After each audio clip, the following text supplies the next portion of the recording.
ମୋର ସମସ୍ତ ଭକ୍ତମାନଙ୍କୁ ଅନୁରୋଧ ଆପଣମାନେ ଯଜ୍ଞ ମଣ୍ଡପକୁ ଯଜ୍ଞ ମଣ୍ଡପକୁ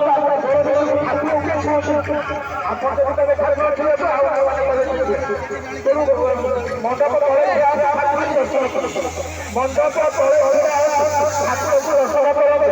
ଅଣ୍ଡାଳଶ୍ରୀ ପରିଚାଳନା କମିଟି ତରଫରୁ ନିବେଦନ ଅଣ୍ଡାଳଶ୍ରୀ ପରିଚାଳନା କମିଟି ତରଫରୁ ନିବେଦନ ମଣ୍ଡପ ଉପରକୁ କେହି ଯାଆନ୍ତି ନା ମଣ୍ଡପ ଉପରକୁ କେହି ଯାଆନ୍ତି ନା।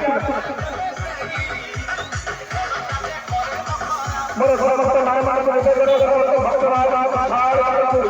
ଆମର ଅଣ୍ଡାଳଶ୍ରୀ ଗ୍ରାମ କମିଟି ତରଫରୁ ପରିଚାଳନା କମିଟି ତରଫରୁ ଅଧିକାରୀଙ୍କୁ ଅଭିନନ୍ଦନ ଶୁଭେଚ୍ଛା ସମସ୍ତ ଶ୍ରଦ୍ଧାଳୁ ମା